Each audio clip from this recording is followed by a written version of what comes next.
우리 몸은 우리가 먹은 것으로 구성이 되는데 종합병원에 걸린 닭들을 먹기 때문에 여러분들도 종합병원이 된다는 것입니다.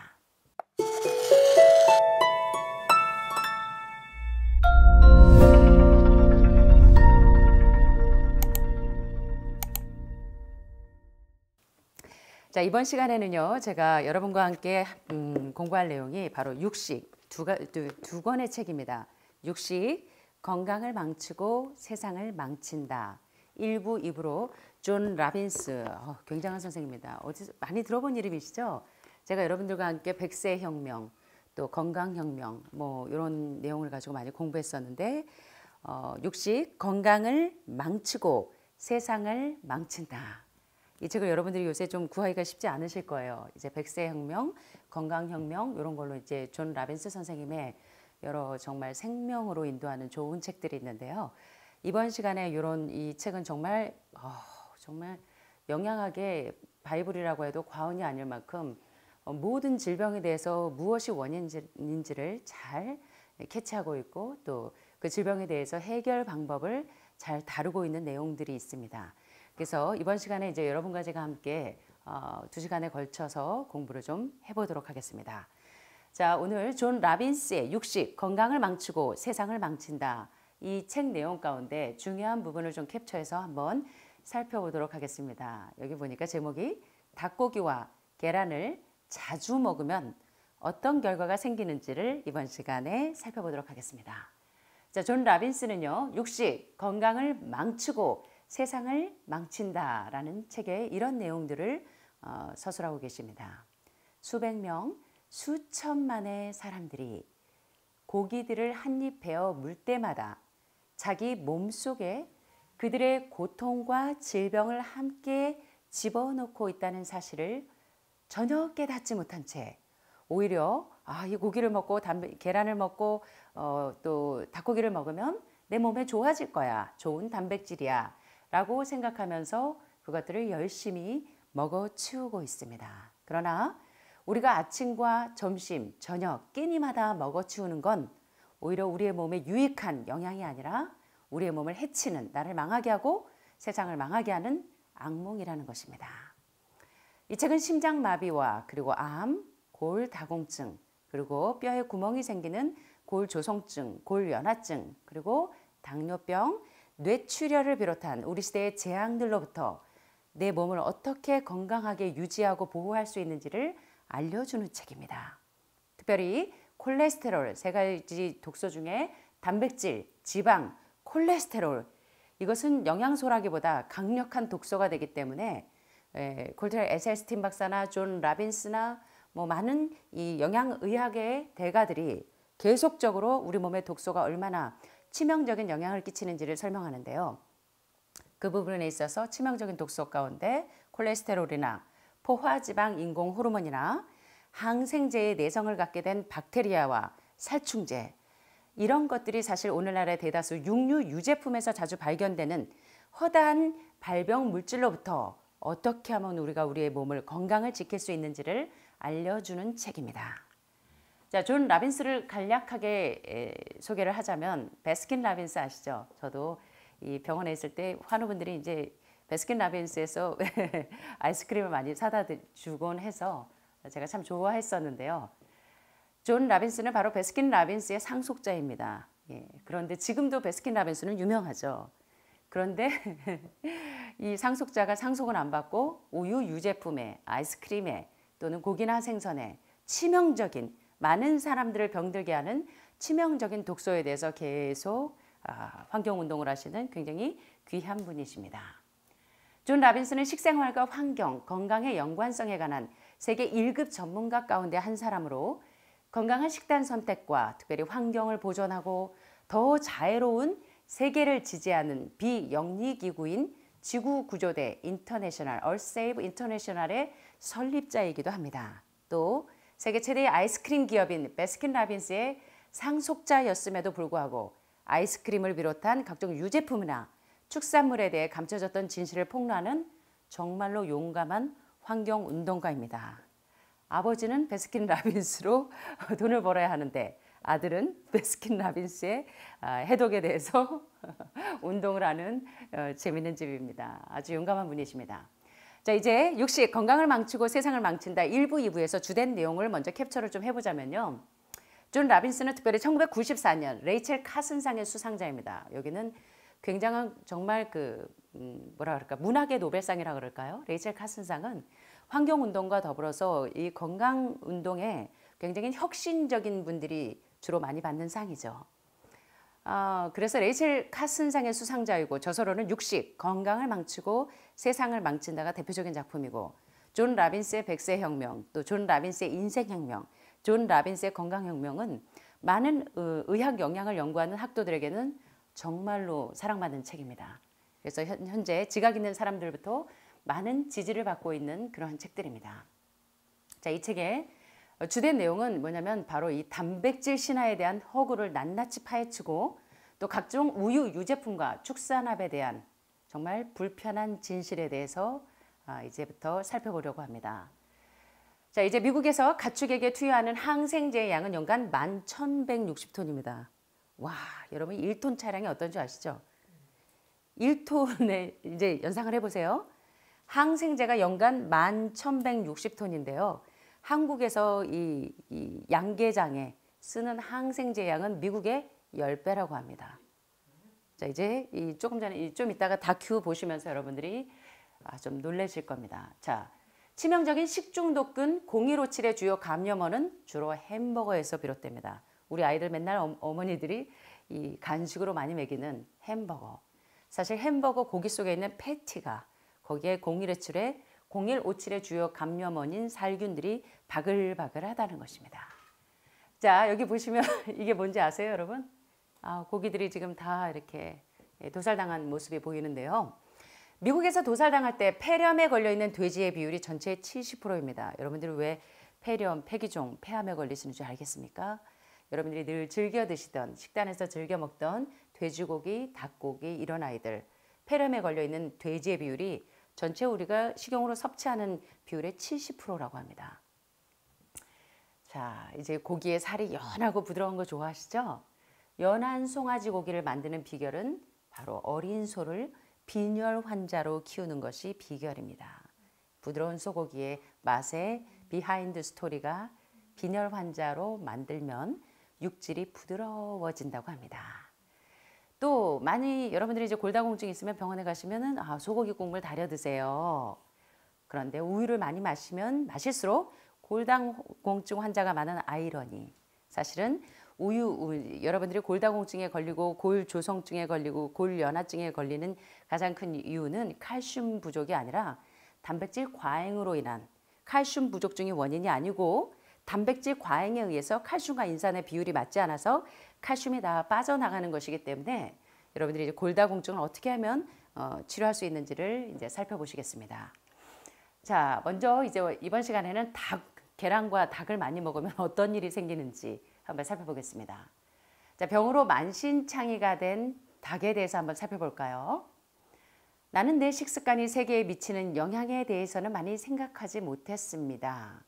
고기를 만들기 위해 동물들이 살해야 된다는 것은 분명히 알고 있었지만 그게 자연의 섭리고 먹이 사슬의 원칙이라고 여겼습니다. 대부분의 사람들은 내가 지금 내 식단에 올라온 닭고기와 소고기와 돼지고기가 그저 먹이 사슬의 원칙에 의해서 우리가 식용으로 먹어진다고 알고 있습니다. 자, 그런데 그 나의 잘못된 식습관이 나에게 미치는 영향과 환경에 미치는 영향과 세계에 미치는 영향이 어떤지 이번 시간에 여러분의 지각이 뜨이게 되시기를 간절히 바랍니다. 영국의 유명한 생태학자로 벌거벗은 원숭이의 저자 데스먼드 모리스는 닭장에서 일명 배터리라고 불리는 닭을 기르는 양계 방식에 관해서 가슴을 칩니다.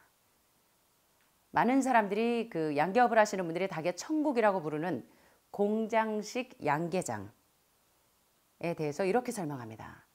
내가 관찰해온 배터리 닭들은 그들의 메뚜기를 쫓던 풀숲에서 떨어져 나와 어미한테서 떼어 놓일 때부터 이미 제정신이 아닌 것 같습니다. 어미에게서 떨어진 이후에 공장식 양계장에 갇힌 이 배터리 닭들, 그렇습니다.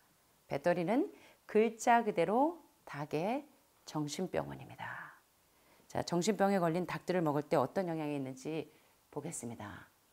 자, 알 낳는 집 속의 닭은 신경질적입니다. 이 배터리 양계장이죠. 닭들은 자동 조절되는 모이통에서 모이 한 번을 쪼거나 물 한 모금을 마시기 위해 서로를 밀치고 기어오르고 끼룩끼룩 꼬꼬대꼬꼬꼬꼬꼬 구구구구구구구구 야단 법석을 떱니다. 이것이 바로 쉬지 않고 알을 낳는 암탉들이 짧은 생을 보내는 방식입니다. 뼈가 부러지는 일 따위는 자주 있는 일입니다. 너무 가엾죠? 닭들이 배터리 양계장에서 뼈가 부러지는 일 따위는 너무나 자주 있는 일입니다. 많은 닭이 발이나 다리가 부러져 고통스러워하면서 쭈그리고 앉아있거나 쩔룩쩔룩거리면서 돌아다닙니다. 지금 동물연구소에서는 다리 없는 짐승들을 개발하려고 노력하고 깃털 없는 닭을 개발하려고 노력하고 있습니다. 왜 그런 줄 아세요? 닭에게 깃털이 없으면 깃털을 뽑는 번거로움을 겪지 않아도 되기 때문입니다. 여러분, 닭들이 가끔 꽥 소리를 내지르고 공중으로 펄쩍 뛰어 올랐다가 막 뒤집혀서 꼭 이렇게 보면 닭이 정신병에 걸린 것처럼 그런 행동을 하는 게 바로 닭의 간질 발작 증후군 증상입니다. 바로 이것이 닭들에게 들어가는 모이와 닭들의 환경, 성장하는 환경을 배터리 양계장에서 성장하는 이 닭들에게서 오는 이 질병들이라는 것입니다. 여러분들이 왜 유방에서 자꾸 농이 줄줄줄줄 흐르는 삼중운성이나 허투나 호르몬 유방암이나 또는 전립성 암이나 왜 폐암에 걸리는지 그 원인을 낱낱이 진단하려고 합니다. 사실 오늘날 모든 닭들은 태어난 순간부터 죽는 날까지 항생제가 섞인 모유를 먹습니다. 모이를 먹습니다. 항생제가 없다면 우리는 거기서 이윤을 얻어내기도 전에 엄청난 수의 닭들이 이런저런 이유로 죽고 말 것입니다. 양기업자들이 이야기합니다. 동물공장의 저자 피터 싱어와 짐 메이슨은 이렇게 이야기합니다. 닭 공장에 흔한 비타민 결핍은 성장 지체와 눈이 손상되고 시력이 상실되고 무기력증, 콩팥이 손상되고 성기능이 교란되고 뼈와 근육이 약화되고 뇌 손상 마비 증세가 오고 뇌출혈, 빈혈, 부리와 관절의 기형 증세 등 다양한 형태의 불구로 만들곤 합니다. 이런 곳에서 성장한 닭들은 대개 비타민 결핍으로 인해서 여러 가지 형태의 불구자로 형성된다는 것입니다.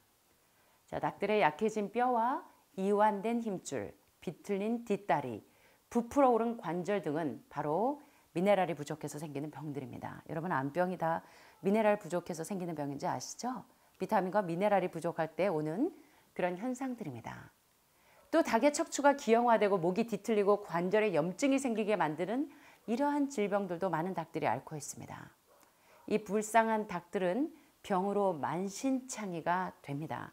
사람이 여러분들이 왜 자꾸 여러분들이 그 종합병원이 되시냐면 여러분의 몸이 닭들이 종합병원이 되어 있기 때문이 그렇습니다. 우리 몸은 우리가 먹은 것으로 구성이 되는데 종합병원에 걸린 닭들을 먹기 때문에 여러분들도 종합병원이 된다는 것입니다. 이 때문에 닭한테서 전염병이 옮을 위험성도 높아서 여러분 코로나 바이러스가 왜 오는지 아시죠? 사실 대개의 팬데믹이 코로나19 팬데믹이 어디서 오냐면 바로 이 박쥐에게서 오는 것처럼 성경에 그런 내용들이 다 있죠. 레위기서의 예방의학에 대해서 건강의학에 대해서 사실은 성경에 다 기초되어 있습니다. 여러분들이 보시면 놀랄 거예요. 왜 우리 아이들이 난 지 8일 만에 할례를 받아야 가장 우리 아이들이 건강하냐면 이 소아과 의사들이 연구를 해보니까 8일 만에 혈액 응고가 가장 잘 응고되는 것을 볼 수가 있었어요. 그런데 더 놀라운 건 그것이 바로 성경에 기록되어 있다는 것입니다. 난 지 8일 만에 포경수술하는 것이 가장 건강하다는 거. 그리고 아이를 출산하고 난 다음에 여아를 출산했을 때는 80일, 남아를 출산했을 때는 40일 정도 부부관계를 금지해야 여자들이 자궁암이나 난소암에서 안전할 수 있다는 거. 이게 다 어딨냐면 여러분 성경에 있습니다. 그래서 최고의 영양의학과 최고의 의학이 어딨냐면 성경에 들어있습니다. 자, 그런데 전염병에 옮을 위험성 많은 팬데믹이 바로 이런 병든 양식을 먹는 짐승에게서 온다는 것입니다. 그래서 전염병에 옮을 위험성도 높아서 노동국에서는 닭 가공산업을 모든 업종 중 가장 위험한 업종의 하나로 등재한 것이 바로 이 양계장을 운영하시는 분들이라는 겁니다. 전국의 대다수 양계장에 있는 닭들의 90% 이상이 여러분들이 왜 암에 노출되는지 아시겠습니까? 닭암이라고 하는 암. 닭들도 캔서가 걸려요. 레우코시스에 걸려 있는데 바로 90% 이상이 닭들이 암에 걸려 있다는 것입니다. 자, 우리는 그들이 겪는 고통을 전혀 모른 채 날마다 이 불쌍한 생물들의 고기와 달걀을 먹고 있습니다. 여러분, 이렇게 달걀과 날마다 우리가 식용으로 드시는 닭들과 계란들, 이런 체계에서 나온 생산물을 먹었을 때 그 결과가 바로 여러분들이 이곳에 오시게 된 결과인 것입니다. 자, 혹시 그럼 칠면조를 먹으면 좀 낫지 않을까요? 그러나 유감스럽게도 닭과 달걀에 적용되는 공장식 생산 방법은 칠면조나 거위, 오리 같은 다른 동물들에게도 똑같이 적용되는 게 현실입니다. 칠면조 역시 닭과 마찬가지로 이윤을 위해서만 그들을 써먹으려는 똑같은 집착에 희생되고 있어서 부리를 잘리우고 철망 속에 가득 쳐넣어진 채로 각종 화학약품, 의약품, 항생제가 첨가된 똑같은 종류의 인공적인 먹이를 먹고 삽니다. 그렇다면 우리가 이런 식품 생산 체계에서 나온 소출들을 사 먹는 것은 바로 그들과 결탁해서 지옥을 만드는데 일조하는 게 아닐까요? 그래서 우리의 먹거리가 우리의 세상을 어떻게 만드는지, 내 건강뿐만 아니라 우리가 속한 세상을 어떻게 만드는지 살펴보았습니다. 자, 육식의 반란이라고 하는 다큐, 팝콘치킨의 고백이라는 다큐를 한번 좀 살펴보도록 하겠습니다. 닭똥과 먼지가 뒤섞여 앞이 보이지 않는 곳에서 닭과 오리는 코를 박고 자란다. 적정한 환기, 바닥에 깔짚은 영어로 된 교본상에만 존재했다. 새벽녘이면 암모니아 가스가 위험치 4배까지 치솟을 정도. 닭의 호흡기는 금세 망가졌다. 닭의 호흡기를 통과해가면서 닭의 점막을 전부 상하게 합니다. 점막은 외부에서 유입되는 그 병원성 미생물을 차단하는 1차 방어망이라고 볼 수 있거든요. 뭐 그것이 다 망가지니까 그런 열악한 환경에서는 사실은 한 5, 6주령이 지나면은 폐사가 급속히 일어나거든요. 항생제는 선택이 아닌 필수. 한국의 농촌은 지난 20년 동안 고위험군으로 분류되는 항생제를 선진국의 10배 이상 사용했다.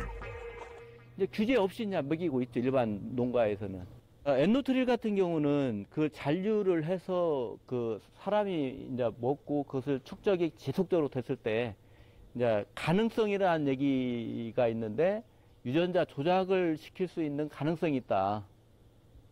그렇기 때문에 안 먹였으면 좋겠다고 해서 유럽 같은 데에서는 진작에 그 금지 품목으로 되어 있거든요. 항생제를 아무리 먹여도 한 달을 넘기는 순간 호흡기 질병과 피부병이 서서히 고개를 들었다. 질병의 징후가 나타나기 전에 그리고 집단 폐사가 발생하기 전에 닭을 팔아야 했다. 자, 정리 좀 해보겠습니다. 닭똥과 먼지가 뒤섞여서 앞이 보이지 않는 곳에서 닭과 오리는 코를 박고 자랍니다. 적정한 환기, 바닥에 깔 지피, 영어로 된 교본상에만 존재하지 실제 양계장에서 이루어지고 있는 일과는 거리가 멀다는 것입니다. 새벽녘이면 암모니아 가스가 위험치의 4배까지 치솟아서 그 안에 양계장에 들어가기가 어려울 정도입니다. 따라서 닭의 호흡기가 금세 망가집니다. 농촌진흥청에 계시는 한 과장님께서 이런 사실을 이야기합니다. 닭의 호흡기를 통과해 가면서 닭의 점막을 전부 상하게 합니다.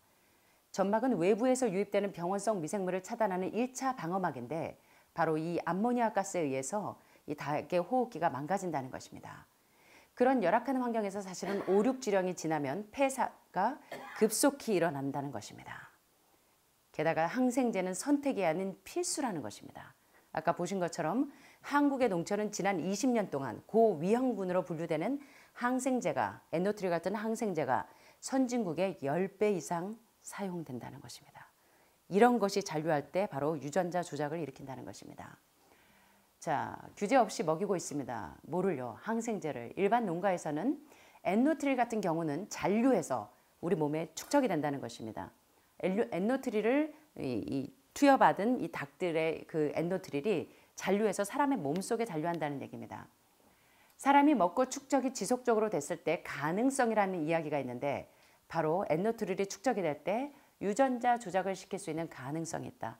여러분들이 그렇게 그냥 요새 유기농을 찾고 그다음에 난 GMO를 찾잖아요. GMO 식품 때문에 우리가 다 암에 걸리고 여러분들이 이제 고질적인 질병에 걸리기 때문에 유전자 조작되지 않는 음식을 사 먹기 위해서 여러분들이 그렇게 변종되지 않은 씨앗을 구하고 저희도 그래서 변종되지 않은 씨앗으로 농사를 하고 있는데 바로 여러분들이 모두 다 암병에 노출되는 게 바로 유전자 조작 식품을 먹기 때문에 그렇습니다.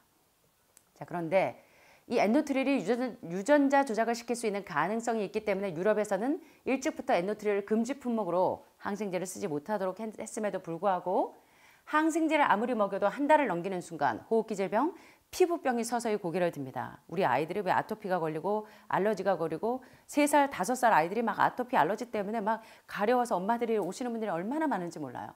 중학교 1학년, 2학년 아이들이 소아당뇨병, 소아백혈병으로 요새 얼마나 많은 친구들이 오는지 모릅니다. 너무너무 안타까워요. 과거 저희가 지금 요양원을 27년째 하고 있지만 과거에 10년 전만 해도 소아당뇨병, 소아백혈병은 참 드문 병이었습니다. 근데 요새는 이제는 소아당뇨병, 소아백혈병이 너무나 많고 아토피 알러지가 집집마다 가정마다 다 있는 이유가 사실 이렇게 항생제와 이런 것들이 아주 버글버글한 살충제가 드글드글한 이 동물성 식품에 의해서 우리 아이들과 가족들이 질병에 걸린다는 것입니다. 질병의 징후가 나타나기 전에 집단 폐쇄가 발생하기 전에 그래서 닭을 유통한다는 것입니다. 육식, 건강을 망치고 세상을 망친다는 이런 내용으로 오늘 여러분들 함께 살펴보았는데 여러분들 마음에 좀 무언가가 좀 꿈틀하십니까? 예, 여러분들의 건강을 위해서 내가 건강해지고 세상이 건강해지기 위해서 그리고 인도주의적인 차원에서도 여러분들 정말 우리가 육식하는 거에 대해서 한번 우리의 건강을 위해서라도 진지하게 잘 숙고하셨으면 좋겠습니다. 감사합니다.